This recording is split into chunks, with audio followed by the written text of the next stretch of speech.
արդյունքը չի, ինչ կանել, հա, ճնշումը մենք անվանում ենք, հա, նմանատիպ ակցիաները ճնշում, բայց արդյունքն ավելի կարևոր չի։ Երբ որ ես խոսում եմ ճնշման մասին, առաջին հերթին նկատի ունեմ իր հիմքում ունեցող արդյունքը, որտեղ այնպես չէ, որ այս կարևոր հիմնահարցերի հետ կապված կա զուտ օլիմպիական հետաքրքրություն։ Բնականաբար նպատակը ճնշումներ գործադրելու փոփոխությունների հարցնելն է, արդյունքի հասնելն է, իսկ այն օրակարգային հարցերը, որոնք այսօր բարձրացնում են արցախցիները, հավաքական առումով այս պահին նաև փողոցում ներկայացված այս նախաձեռնության անդամները,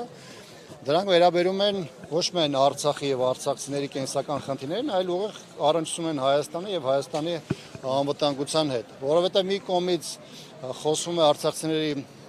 սոցիալական պաշտպանվածության մասին, մի կողմից խոսում է արցախցիների իրավունքների վերականգնման մասին, բայց երբ որ մենք խոսում ենք Արցախի հարցը օրակարգ բերելու մասին, երբ որ խոսում է արցախցիների Արցախ հավաքական վերադարձի մասին, երբ որ խոսում է գերիների, անհետ կորածների որոնումների, էֆեկտիվ որոնումների եւ նրանց վերադարձի հետ կապված, բնականաբար այս թեման չի կարող բացառապես վերաբերել միայն արցախցիներին եւ ես կրկնում եմ, որ չպետք է լինեն միջոցառումներ, որոնք զուտ կրեն, այսպես ասեմ, անելու համար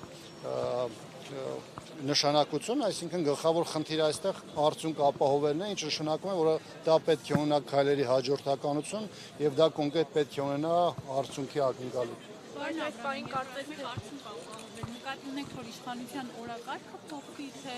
ավելի սահմանական փոփոխություններ։ Տեսեք, երկու բանի մասին ես կարող եմ խոսալ։ Ես կարող եմ առանձին խոսալ նրա մասին, թե ինչ է պատկերացնում հանրապետականը եւ որն է մեր քաղաքական ուժի դիրքորոշումը, որը բազմիցս արտահայտվել է եւ չեմ կարծում, որ ձեր եւ շատ շատերի համար նորություն է, բնականաբար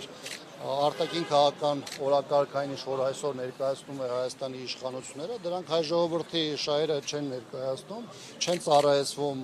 հայերին, հավաքական հայ հետաքրքրություններին եւ բնականաբար այս տեսանկյունից մենք որպես քաղաքական ուժ մեր համար առաջնային այս իշխանության փոփոխությունն է, որովհետեւ որևէ կոսմետիկ փոփոխություն կամ որևէ այս իշխանության ներկայացած իմիտացիա բնականաբար մեր համար չի կարող հավաստի լինել։ Մենք ուղղակի այստեղ խոսում ենք այլ բանի մասին, կա կոնկրետ նախաձեռնություն, այդ նախաձեռնությունը այսօր բողոքի ակցիաներ իրականացնում հանրահավաք է իրականացնում ներկայացնում է պահանջներ եւ ես իմ նման շատերը եւ նաեւ հանրապետականը բնականաբար մեր քաղաքական սատարում ենք բոլոր հնարավոր միջոցներով հայտնում այս ակցիաներին, այս միջոցառումներին եւ մենք փորձում ենք նաեւ մեր հնարավորությունները ռեսուրսը ծառայեցնել մեր ընդհանուր նպատակների իրացմանը։ Պարոն Աբրահամյան, օրինակ իշխանությունների կողմից այս բոլոր ձեր բարձրացած հարցերին այսպիսի պատասխանել է հնչում, որ եթե մենք այդպես չանենք, պատերազմ կսկսվի։ Օրինակ Տավուշում ամենա, այսպես ասած, տարածված հիմնավորումը դա է, ասում է դե հա, պետք է այդ պայմանագիրն էլ ստորագրենք, պահանջներն էլ կատարենք, թե չէ հակառակ դեպքում։ Տեսեք, 2018-ին, որ այս նույն մարդիկ եկել են իշխանության, ասում են մենք եկել ենք խաղաղություն բերելու։ Հիմա նրանց 2 տարի հետո մենք ունեցանք ծանր պատերազմ 20 թվականին,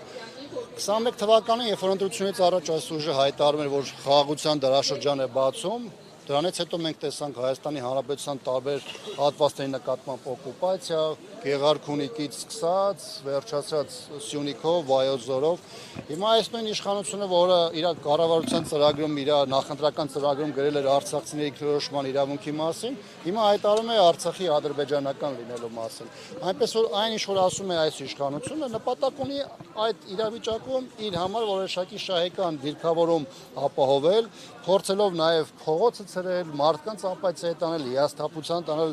եւ այս իշխանության որևէ հայտարարություն չի կարող մարդկանց համար լինել հավաստի։ Հիմա նույնն էլ այս իրավիճակն է։ Անցատարի Տավուշում էր, ասացին, եթե այս 4 գյուղերը չհանձնենք, պատերազմը սկսելու։ Հիմա մեզ վաղը գալու են ասեն, այսիշ մարդը չհանձնենք, պատերազմը սկսելու։ Այսիշ մարդուն չհանձնենք, ադրբեջանցիները պատերազմը սկսելու։ Եթե մենք սկսենք, ես եթե այս ներողություն, եթե մենք սպասենք, թե իրենք ինչ են ասում, որը մեծ հաշվով նպատակ ունի իրենց իշխանությունը պահպանելու, բնականաբար ստեղծված իրավիճակում Հայաստանը կշարունակվի գլորվել ներքև։ Ինչ վերաբերում է որտեղ պահանջում է Ալիևը, օրինակ Սերժ Սարգսյանի, Ռոբերտ Քոչարյանի, Սեյրան Օհանյանի եւ այլ ռազմաքաղաքական գործիչների հանձնումը իրենց։ Գիտեք, Այն մարդկանց մասին խոսում եք, այս իշխանության հռչակած թշնամիներն է, եւ այս իշխանությունները եւ իշխանությունը եկած ժամանակահատվածում եւ դրանից առաջ իրենց ողջ հնարավորությունները օգտագործել են բոլոր առումներով այդ մարդկանց թիրախավորելով, վարկաբեկելու եւ այս տեսանկյունից եթե հաշվի առնենք, որ Հայաստանի իշխանությունը ավելի շատ ներկայացնում է ադրբեջանական օրակարգը եւ իր բոլոր գործողությունները ծառայեցրել է Ադրբեջանի շահերին, այս իրավիճակում բնականաբար որը ողջամիտ մարդ չի կարող բացառել, որ Հայաստանի իշխանությունը ինչ-որ փուլում կամ կգնա կամ հանցավոր լռություն կդրսևորի ադրբեջանական այդպիսի պահանջների ներկայացման մասով։ Այսինքն այն իշխանությունը, որը իր բոլոր քայլերով, իր բոլոր հայտարարություններով գրեթե հայելային կրկնում է ադրբեջանական պարտադրանքն ու նախապայմանները, բնականաբար այս տեսանկյունից որևէ լավատեսություն ուղղակի չեն կարող։